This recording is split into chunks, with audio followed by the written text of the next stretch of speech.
जो इस बार अगले महीने के बाद से लगभग आप मार्च एंड से या अप्रैल से इसमें फ्लावर शुरू हो जाए, कुछ में शुरू हो जाएगा और तो आपको दिखेगा। आज के तारीख में देखिए जितना भी इंडिया में ड्रैगन फ्रूट का फल आपको आता है मार्केट में, बहुत ही कम हम लोग के द्वारा इंडिया में उगाए हुए किसानों के द्वारा आता है, ज्यादातर हम लोग बाहर से मंगा रहे हैं।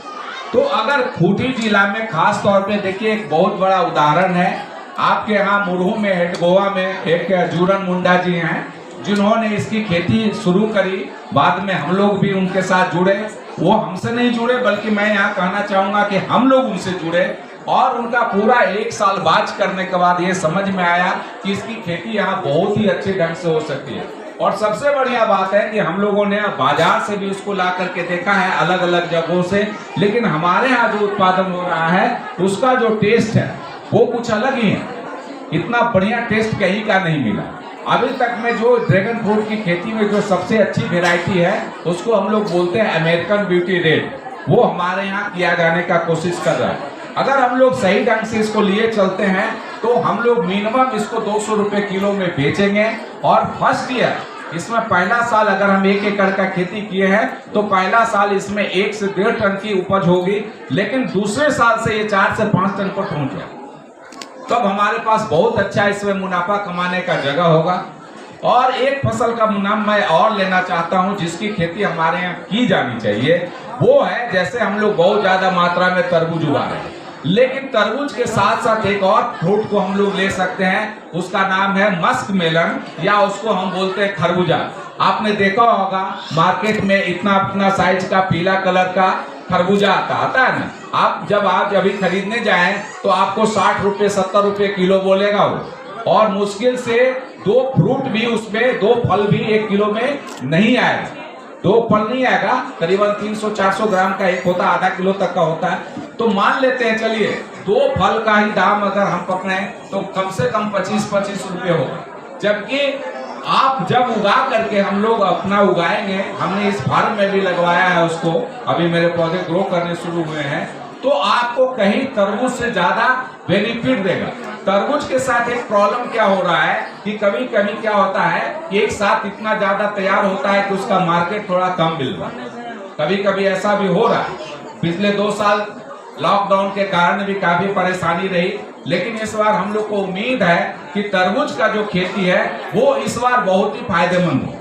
अभी मैं फिर से वहीं से घूम करके आता हूं कि जस्ट हम लोग कुछ जगह पर निश्चित तौर पर इस बार काउंटर शुरू करवाएंगे कि आप तरबूज का जूस पी सकते हैं, या तरबूज का जूस हम लोग बोटलिंग कर करके सप्लाई करने के पोजीशन में लाएंगे। इस पार्क के अंदर भी एक फूड प्रोसेसिंग का पूरा यूनिट बन रहा है सबसे लास्ट कॉर्नर पर, जहां से हम लोग इसका थोड़ा सा लार्ज स्केल में इस काम को कर सकेंगे।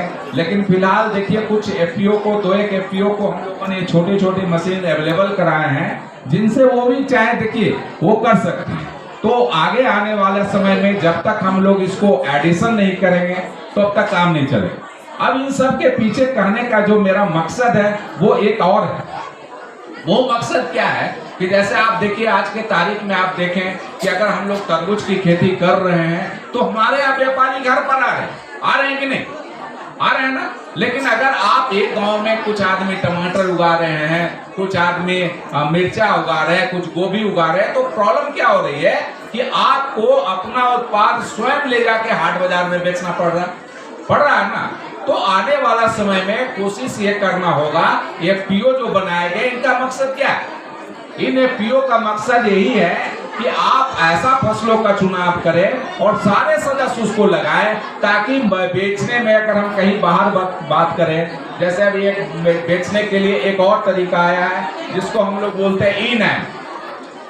ई नैम क्या है? ई नैम में अगर आप रजिस्टर्ड होते हैं और आपका जो भी उत्पाद होता है, अगर उसकी फोटो हम लोग उस ई नैम के माध्यम से डालते हैं और हम लिखते हैं कि हमारे पास ये 2 टन है, तो इंडिया के कोई भी व्यापारी उस पर वो बोली लगाते। यहाँ तो मजबूरी क्या है कि आज अगर आप 10 टोकरी बीन्स लेके चले गए तो व्यापारी देख लिया कि ज्यादा आ गया है तो बोलेगा ना हम तो 8 रुपये लेंगे, 7 रुपये लेंगे।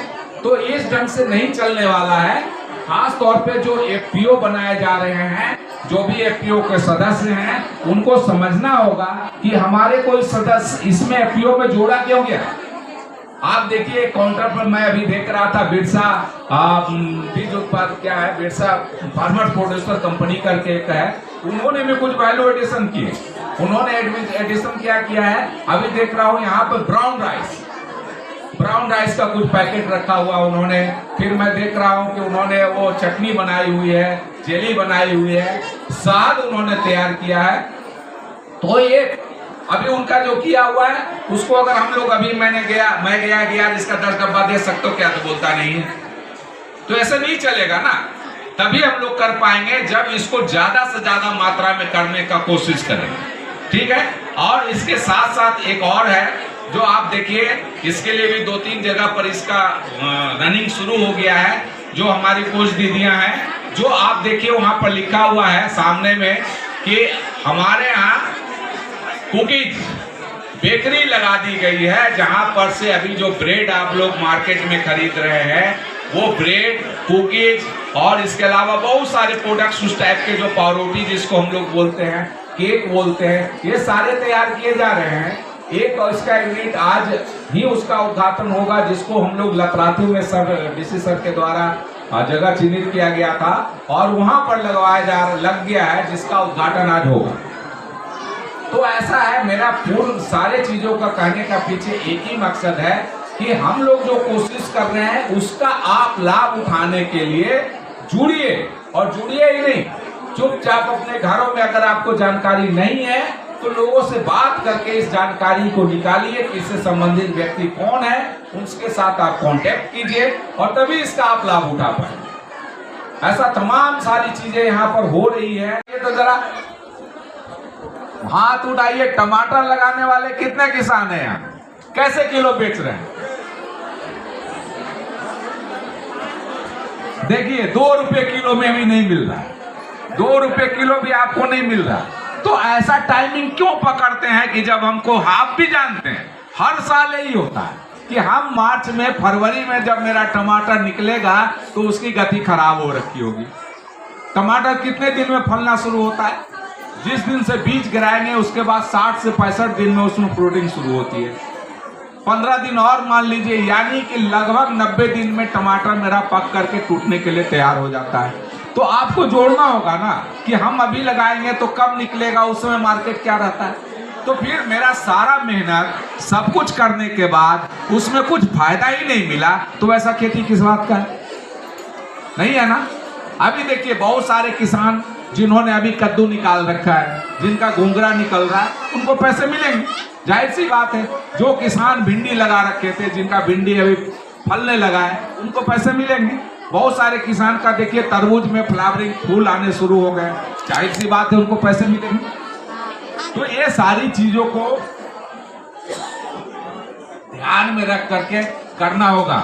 देखिए एक और बात हम कहना चाहते हैं कि हम लोगों ने ना सभी चीज में विज्ञान को प्रयोग किया। हर चीज में आप सुबह से उठते हैं, शाम रात तक सोने तक आप हर जगह विज्ञान का प्रयोग करते हैं, लेकिन खेती में आप विज्ञान को नहीं ले जाते हैं। कितने किसान ऐसे हैं जो ड्रिप और मल्च के साथ खेती करते हैं? कितने किसान यहाँ पर ऐसे हैं, ड्रिप समझ रहे हैं, जो बूंद बूंद गिरता है। यहाँ पर आपको देखिए लगा हुआ, बहुत सारे कर्रा के किसान के पास भी मैंने देखा है, काफी सारे लगे हुए हैं। अब देखिए आप लोग पहले क्या होता था कि अदरक का खेती करते थे तो उसको पत्तों से ढकते थे ना। आज के तारीख में पत्ते आपको मिल नहीं रहे, तो उसका विकल्प आ गया ना, वो प्लास्टिक का मल्च लग रहा है ना। यहाँ देखिए लगा हुआ, सभी में लगा हुआ है। अगर इसको लगाते हैं तो बहुत सारा अंतर पड़ जाता है। 2-3 चीजें देखिए बहुत ही मार्केबल है। सरकार पूरा कोशिश कर रही है, प्रशासन पूरा आपको सहयोग करने के लिए तैयार है।